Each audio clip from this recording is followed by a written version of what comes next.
Hi guys! Welcome back to our channel. So medyo matagal na yung last video natin, no? So ngayon, gagawa ulit tayo ng video. And by the way, I would like to congratulate all our students. Graduate man o hindi, indeed you did a great job sa inyong pag-aaral. Kasi natapos nyo yung isang school year. So congratulations sa inyong lahat. Sa videong ito, pag-aaralan natin ang addition of fraction tips and tricks. So, napag-aralan na natin kung paano mag-add ng fractions, kung saan merong parehong denominator, merong hindi magkaparehong denominator, at mixed fraction. So, napag-aralan na natin yon. Ang gagawin natin ngayon is kung paano tayo mag-add na mapadali tayo sa ating pag-add. So, that's why tips and tricks ang gagawin natin. Okay, so meron tayong example dito. Number 1 is 1/5 plus 2/5. Okay, so ito yung tinatawag nating fraction. Again, as a sort of review, ang number na nasa taas, si 1 at si 2, tinatawag natin siyang numerator. While ang number na nasa baba, itong si 5, is tinatawag nating denominator. At kapag ang ating fraction, meron siyang magkaparehong denominator, gaya nito, 5 ang kanyang denominator at 4, ang tawag natin dito is similar fraction. Ito namang nasa baba, ang kanyang denominator is 4 and 3, ang tawag natin dito is dissimilar fraction.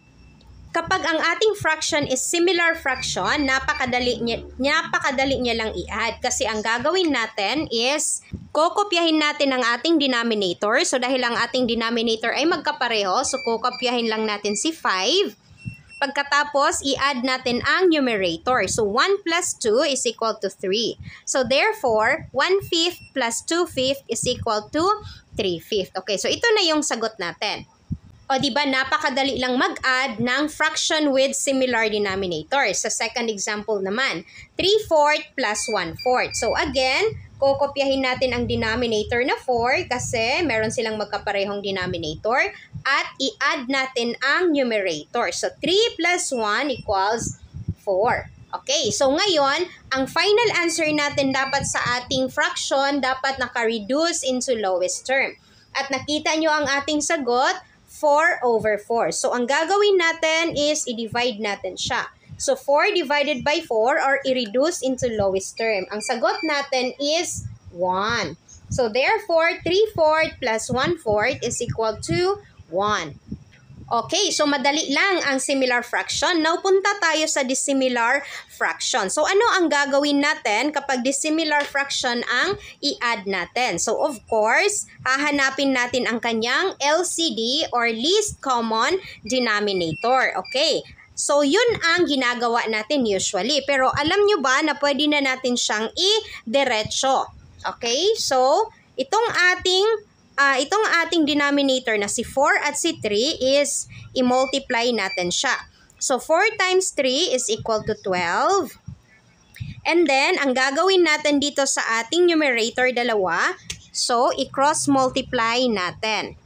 So, 1 times 3 equals 3 plus 2 times 4 equals 8. So, ngayon i-add natin. 3 plus 8 equals 11. Okay, so ito na yung sagot natin.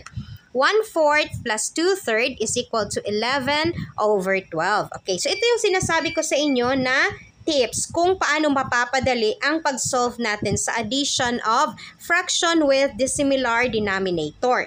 So, una, ang ginawa natin, i-multiply mo ang iyong denominator. So, 4 times 3 equals 12. Pagkatapos, i-cross-multiply mo ang numerator at denominator. So, 1 times 3 equals 3. At 2 times 4 equals 8. And then, i-add mo silang dalawa. So, 3 plus 8 equals 11. So, ang sagot is 11/12. Okay, so ipapakita ko sa inyo kung paano gagawin ito in a long method. So, yung usual na ginagawa natin. Okay, so kung saan ang mas madali. So, 1/4 plus 2/3. So, ang ginagawa natin is hinahanap natin ang kanilang LCD gamit ang LCM or least common multiple. So, for example, si 4. So, 4 times 1 equals 4. And then, 4 times 2 equals 8. 4 times 3 equals 12. So, si 3 naman. 3 times 1 equals 3. 3 times 2 equals 6. 3 times 3 equals 9. 3 times 4 equals 12. Okay, so nagkapareho sila sa 12. So si 12 ang gagawin nating LCD. Okay, so 12 ang least common denominator natin. So ngayon, dahil meron na tayong LCD, ang susunod na ginagawa natin is si LCD, i-divide natin sa denominator. Okay, so 12 divided by 4 is equal to 3. Pagkatapos, i-multiply natin kay numerator. So 3 times 1 equals 3. Okay, plus 12 divided by 3 is equal to 4. 4 times 2 equals 8. Okay, so 8. Ilagay natin si 8 dito. So, ito yung ginagawa natin. So, masyadong mataas yung proseso. Kaysa sa i-multiply natin agad ang ating denominator at i-cross-multiply ang numerator at denominator at numerator at denominator. At meron na tayong sagot agad. Okay, so, patuloy natin. So, denominator is 12. 3 plus 8 is 11. So, same lang yung answer nila, pero syempre, mas matagal ang process na ito kasi maghahanap ka pa ng LCM para mahanap mo ang iyong LCD and then i-divide mo siya sa iyong denominator, i-multiply sa numerator para meron kang numerator dito. Pagkatapos, saka mo pa siya i-add. So, ganyan katagal kapag ganito ang gagamitin mo. Well, kung alam mo kung paano ang gagawin mo na mapapadali ang iyong pag-solve, mapapadali talaga ang iyong pagsagot.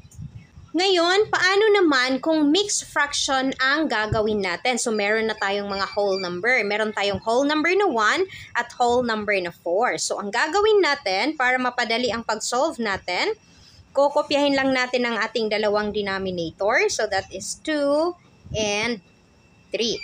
Okay, so gagawin muna natin siyang simple fraction. Ibig sabihin, walang whole number. Okay, so sa paggawa ng simple fraction, ang gagawin natin, kukopyahin natin ang denominator na 2 and 3. And then pagkatapos, para meron tayong numerator dito sa taas, so ang gagawin natin, 2 times 1, i-multiply natin. Okay, so multiply and then add.